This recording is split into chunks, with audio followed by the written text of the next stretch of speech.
แวะกินข้าวตอนสวยก่อน1 โมงเลยไม่หน่อยจักโมงละ12เบิ่งไม้บักหลาย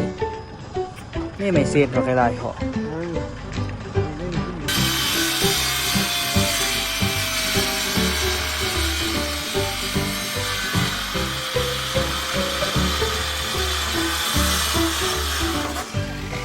สบายดีทุกคนสบายดีตอน9 โมงเด้อทุกคนเด้อป้าที่ตัว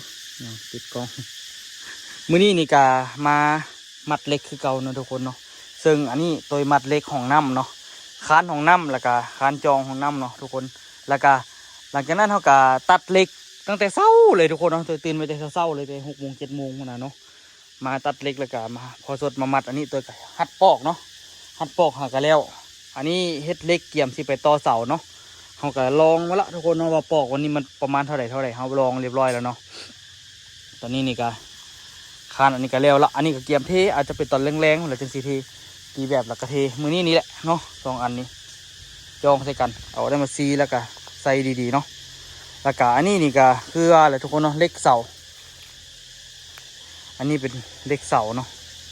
เล็กเขาสิต่อใส่เสาเขานะก็ค่อยๆมัดทั้งหมดอยู่เสาไปอันพุ่นเลยทุกคนทั้งหมดอยู่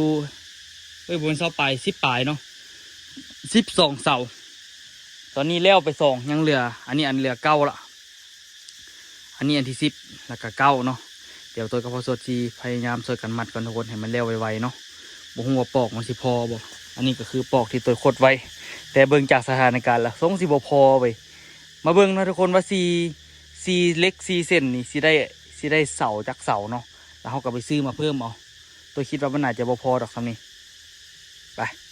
เดี๋ยวเจอกันทุกคนเนาะตัวหัดเล็กก่อนจบบาทนี่เวียกคานเนาะตัวตัดเหล็กเสียบไว้เรียบร้อยเหล็กเสาไว้เรียบร้อยนะทุกคนผู้นี้ทั้งหมดคือ12 อันนะทุกคนนี่1 2 3 4 5 6 7 บวก5 12แล้วก็มีคานตัวนี้เนาะเกี่ยมเทไปให้มันแล้วไปเลยเสียเวลาทำมาหากิน โซซิเลียเป็นธรรมดานะทุกคนใช้เวลาก็พอประมาณ2 ชั่วโมง 3 ชั่วโมงเนาะในการมัดพวกนี้แล้วล่ะทุกคนตัว64เจ้า64 1เว้ยตอนนี้นะทุกคนเนาะเขากำลังที่เดินทางไปเบิ่งไม้ทุกคนไม้ก็เป็นไม้ป้องข้างอย่างกับบ่ฮู้กันบ่เคยต่อเสาจักเทื่อก่อนมันหั่นน่ะเขากับพี่โต๊ะเทื่อที่กันหรือวะครั้งแรกของผมเหมือนกันแต่ว่าไอ้พวกขึ้นไปมันต้องได้ใส่มันต้องได้แนบต้องได้แนบไปเด้แต่ทางคางมันเหมือนว่าเพิ่นจะบ่ขึ้นไปสิได้แนบเพิ่นว่ามันเนี่ยมันก็แตกครับ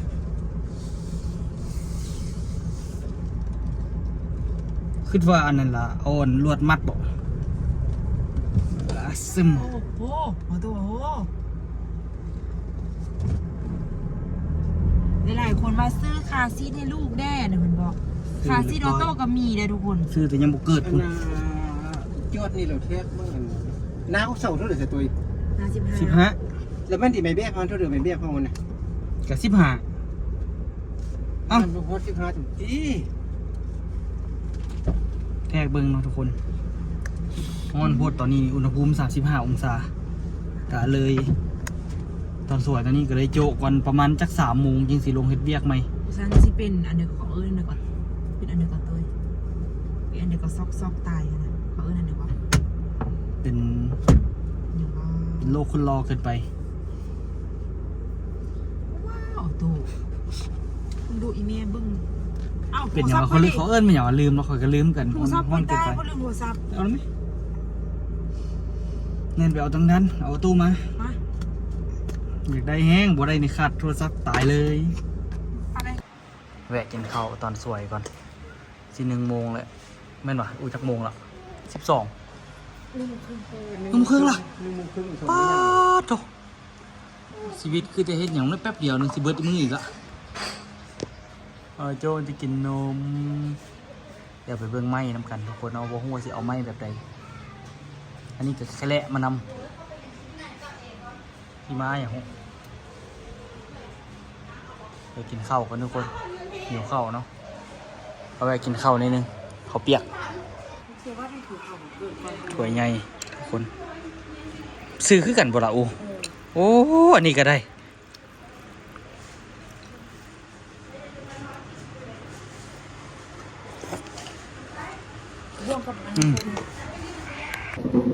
กินข้าวก่อนไปเบิ่งเนาะทุกคนส้มนิดนึงวะเนาะ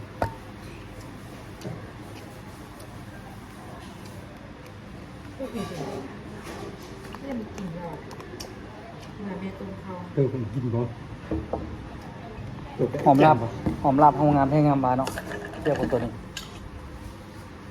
ตู่ก็ไอ้จังบ่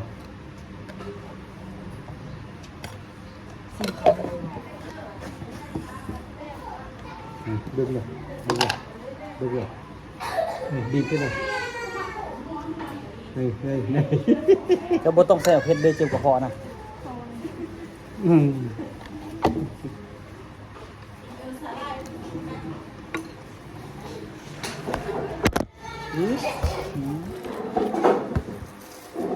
ว้าย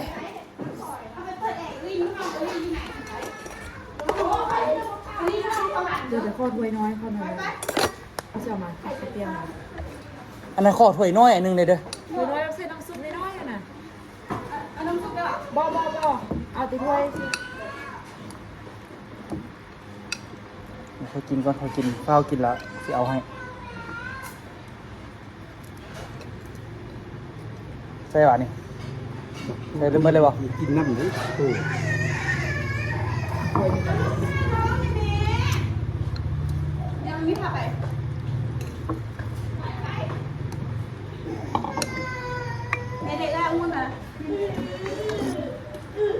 อืม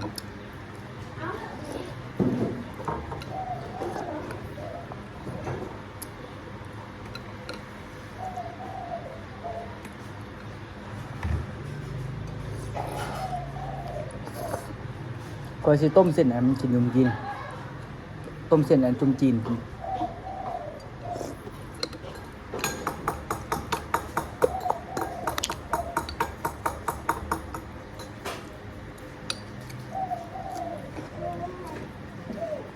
เดี๋ยว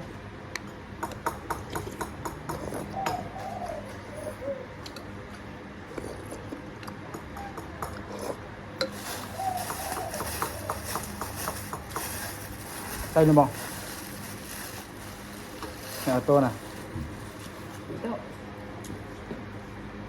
ตัวให้กินข้าวเปียกอะไรแล้วบ่กินข้าวเจ็บกระเพาะทุกคนจะเอาข้าวเหนียวมากินนำ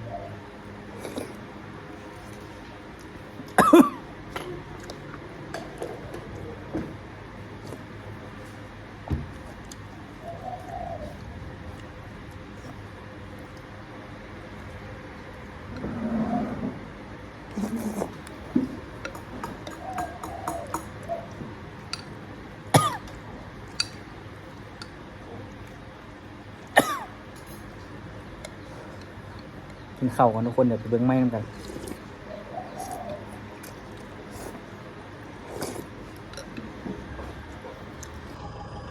เบิ้งไม้บักหลายๆนี่ไม่เศษบักหลายๆเหรอ ไม่มีขึ้นหาเขาจะเอาเยอะแต่นึง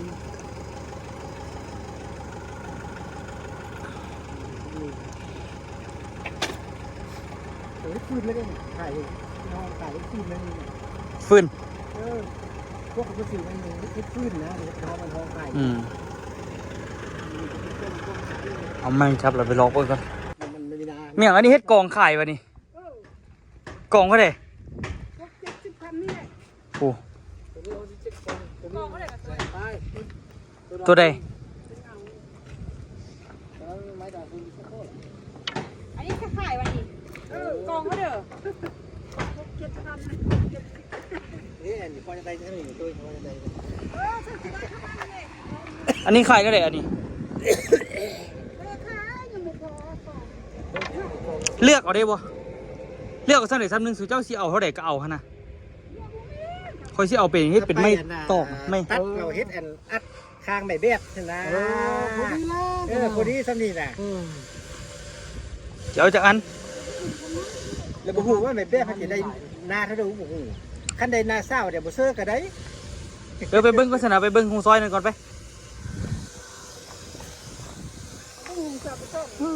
อันนี้เฮ็ดไม้อหย่างสันครับผมเฮ็ดไม้เฟอร์นิเจอร์อย่างเดียวอะ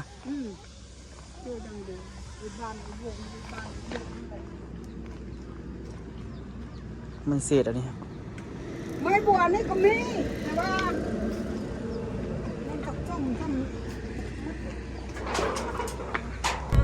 ออโต้ก็ให้ทุกคนเอ้ยอยากรับเราโบนอน ตอนนี้กำลังสิไปเบิ้งงงเรืออีกจุดหนึ่งนะทุกคนบนเมื่อกี้นี่เพิ่นบ่มีไม้แบบตัวก็เลยสิไปทางใหม่เนาะกล้าสิเอาแต่ประมาณ4แบบก็พอละ4แบบก็4เมตรปลายไปเดี๋ยวเราไปเบิ้งงงเรือตัวที่2เนาะซึ่งตัวกับเคยเข้าไปแค่นึงละได้เรียบร้อยบ่คิดว่าสิได้ไม่งามปานนี้พระเจ้าเอานำ200,000 กีบคุ้มอยู่กลับบ้านให้ อยู่เฮาเอาไปใส่แต่ว่าเขาคันว่าเขาเอากินก็เขาก็ได้ดี เขาก็ได้ดีเขาก็โอเคอยู่ แต่เฮาแต่ แฟร์ๆทั้งสองฝ่าย ก็ได้ดี แฟร์ๆทั้ง2 ฝ่ายวินวิน นี่ทุกคนอันนี้ก็คือไม้ที่เราไปซื้อมาเมื่อกี้เนาะทั้งหมดอยู่200,000 กีบทุกคนเป็นเงินบาทก็ตกอยู่ประมาณ300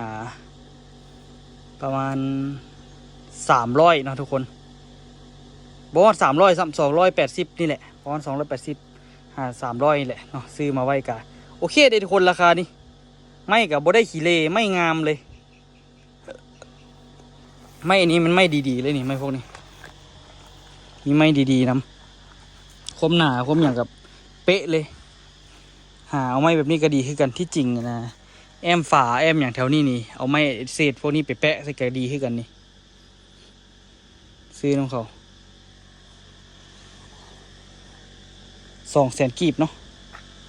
ก็พอซื้อเยอะแหละซัวเขาสิเลื่อยได้ซัวเขาสิเอาเป็นต้นมาได้เป็นธรรมดาเนาะเดี๋ยวตัวสิเก็บเหล็กพวกนี้เหล็กเหล็กตอลวกเหล็กอย่างพวกนี้สิเอาขึ้นไปไว้ถึงท่าเนาะทีนี้ก็สิมัดใส่หัวเสาไปเลยมงสิแล้วบ่เทคานดีกว่าเนี่ยมัดแบบมัดเฮ็ดแบบมันสินะแบบคาน ใส่ซื้อเป็นห้องเลยนะ ห่อนสิละเดี๋ยวสิจับเหล็กไปเลยนะทุกคนเป็นไงเด้อ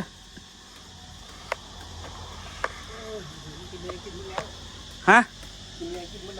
ประเด็นมือเนี่ยเราเปิดกระไดอยู่ก็ล่ะมาจิตัดซ้ำเด้อจิลองตัดเถอะนี่อันนี้เลยที่ เอาเดี๋ยวแค่ตัวนี้มันตัดนะฮะน่ะ เขาตัดเถอะที่นี่ พอตัดเมื่อกี้ดีนะ เอ๊ะตัดได้อยู่เขาตัดหลักไปแล้วเหรอ ใต้หรือว่าเอาไว้คาดตัดบ่ได้นะ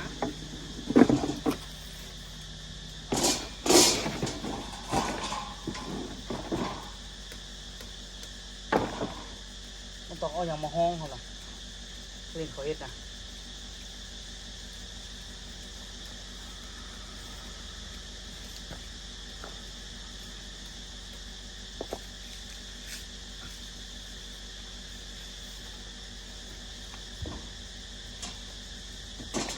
บ่เคยใส่วงเดือดเชื่อทุกคนเลย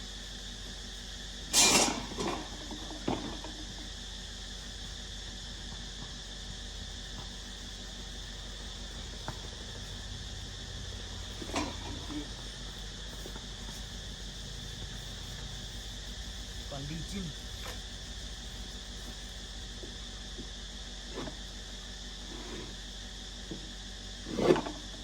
โอเคบ่เพิ่นนี่นะโอเคบ่ทำลองเบิ่งลองดูบุ้งบ่ได้ละก็เศร้า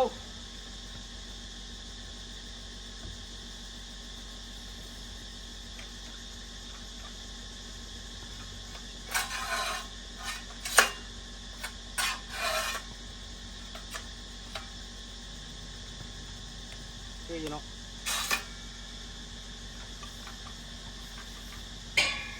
ลองเด้อ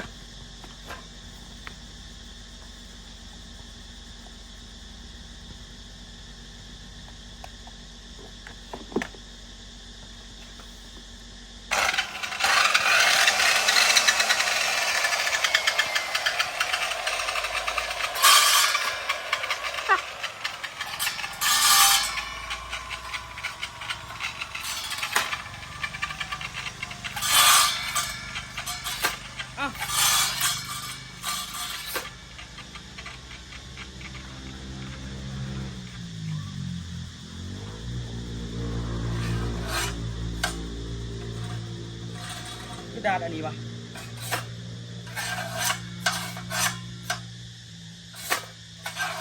เดี๋ยวไปดู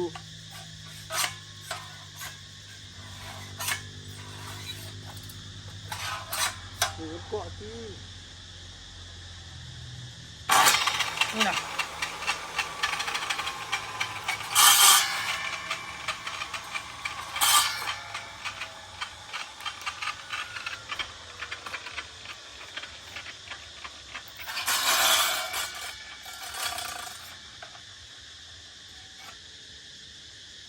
นั่นตัวนั้นคือได้ใส่ดำอัน2 อันได้ตัดหลังคาเลื่อย ของสร้างมีหมดแหละอันนี้นะอันนี้มาทุกอันมีมาทุกคน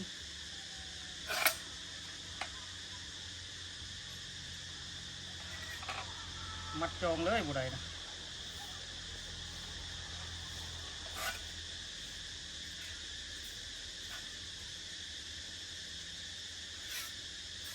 เอามีดมันดูพอหยุ่งขนาดเฮ็ดโบเป็ดนี่ก็ได้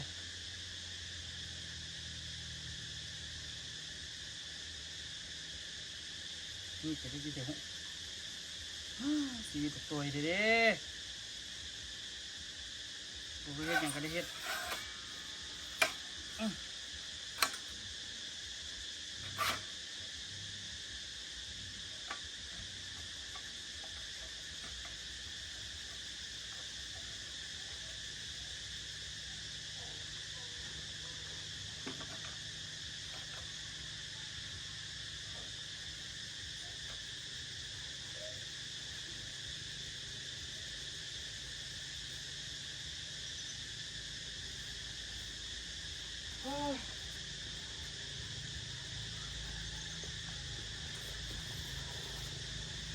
ยักสิได้อันนี้ก็ได้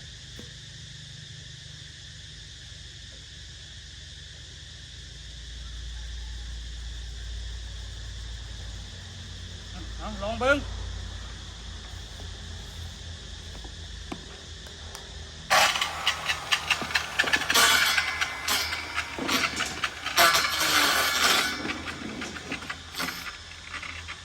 โอ้จับไหมหัวยังจับอะไรไหมส่วนนั้นนะ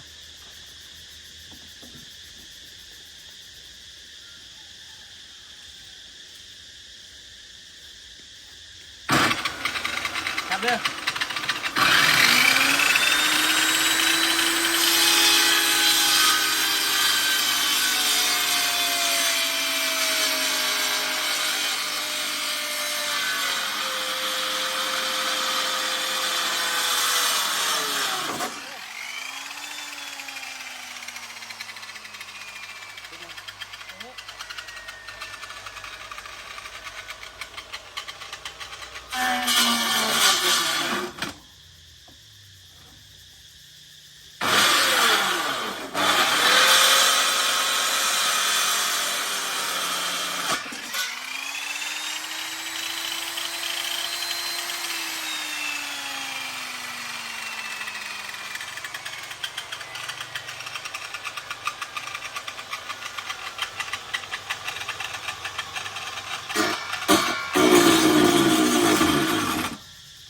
จริงอันนี้มันเป็นตัวซีมันได้แบบนี้ละอันตรายดิโคตรอันตรายเลยเหยียบเลย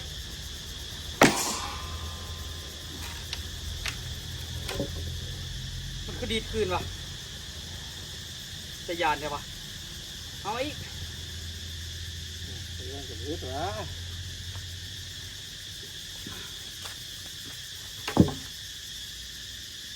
เฮ็ดกับบุ้ยคุณเฮ็ดดิ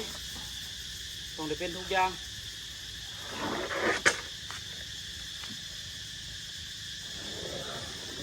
บ้างลงไป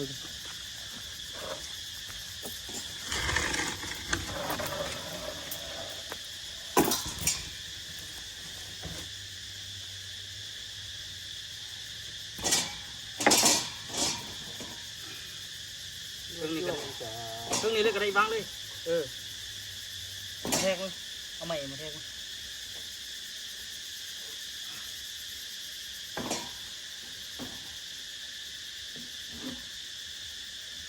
เอาเลย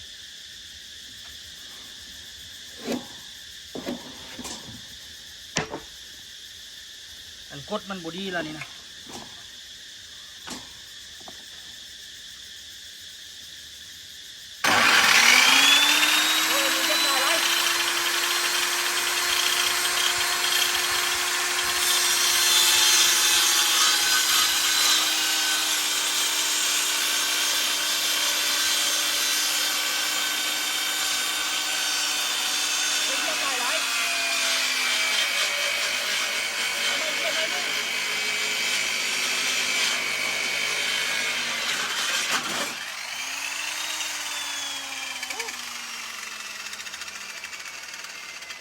เขาเจอกันเราเป็นอย่างจังหวะหนึ่งมันจะดีคือ ว่าไม่รู้แต่เป็น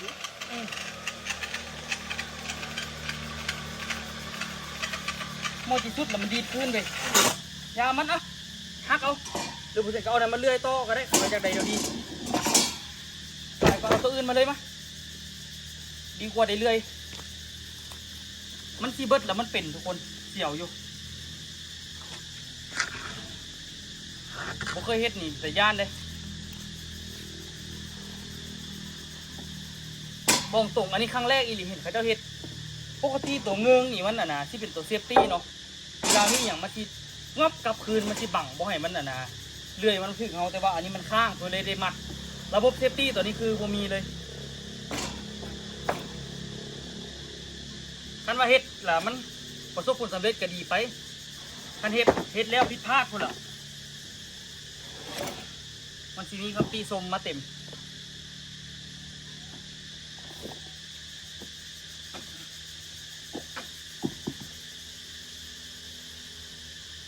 เวลาเหยียบแห้งแล้วคนยานมันจะโกงเราเวลามันจะสุดแล้วมันหักต๊อบแล้วมันจะดีดเพื่อนนะ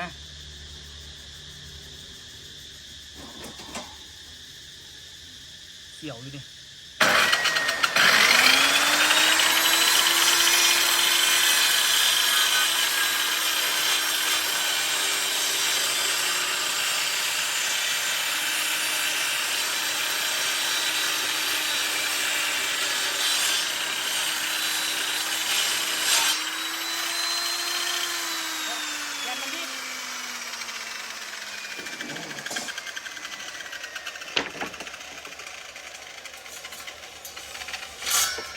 กันก็เลยเดี๋ยวมันดีดบ่ให้มันดีดเขาเลยเอาที่สุดหลักกระเซาที่สุดหลักกระเซามาเต็มที่ ที่ชื่อเดียว ผมมืออาชีพมาได้ดีแล้วมาเอาแบบมาเอา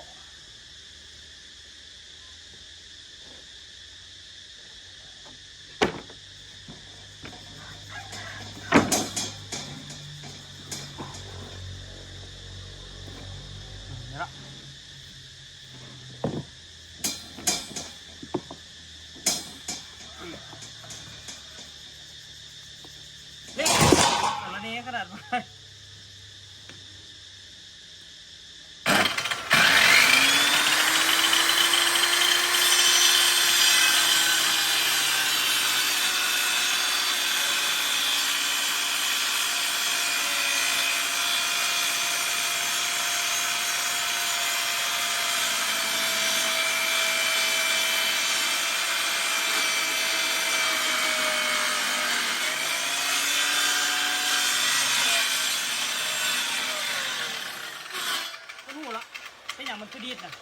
ใหม่มันนีบคนว่า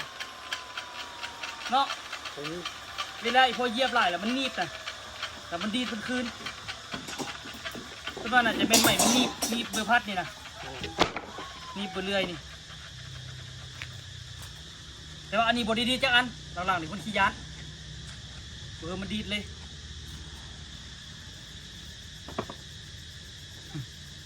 สร้างไม่มือสมัครลิ้นแต่ว่ามันก็ง่ายอยู่เลยทุกคนโอ้โคตรง่ายเลยชีวิตแต่ก็แลกด้วยความเสี่ยงคือกัน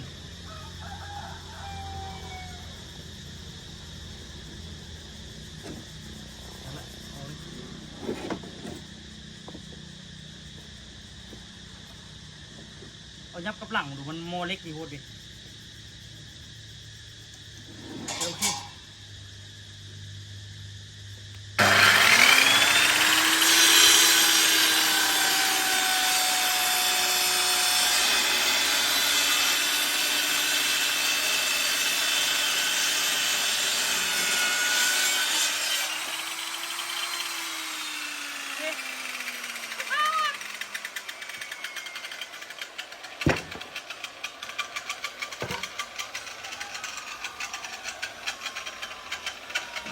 สุดยอดอาลี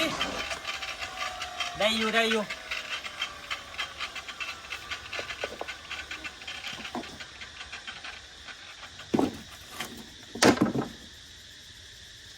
เอา2 อันเลยบอกมาเลยมาก้าวกระโดดได้ป่ะนี่เอามืออาชีพพอโตแล้วมัน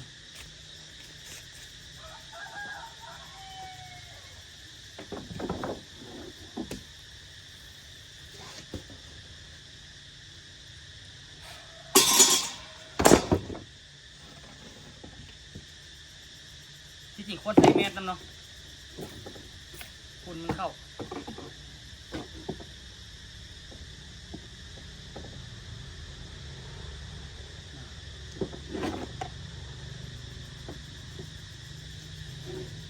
ตัวนี้มันแตกปะ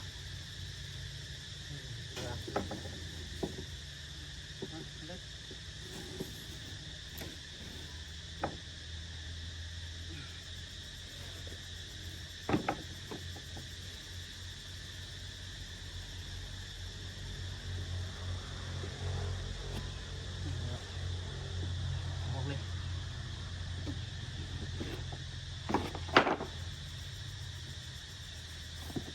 เริ่มวันนี้เด้อพอวันนี้งัดกำลังนิดนึงดูโอเค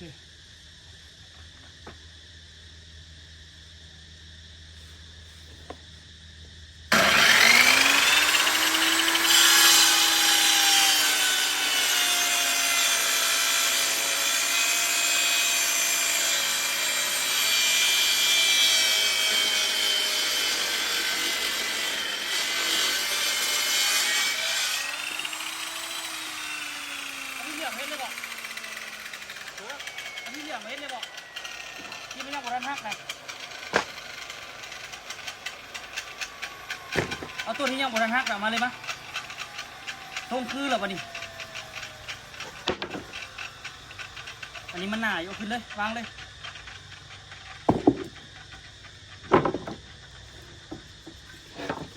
เอาอันนี้ต่อเสื้อได้ไหมเราเห็นพร้อมกันประเดียวเอาเฮี้ยงกันเลยเสร็จติดกันเลยมันบุกถือกลองกันนี่เอาละจะยับกำลังนิดนึง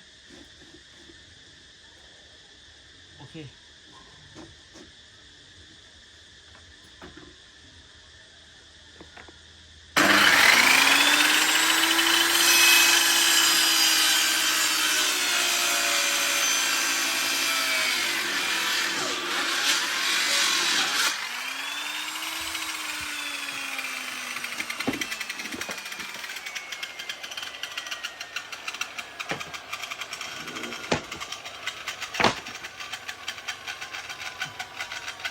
โคตรมืออาชีพ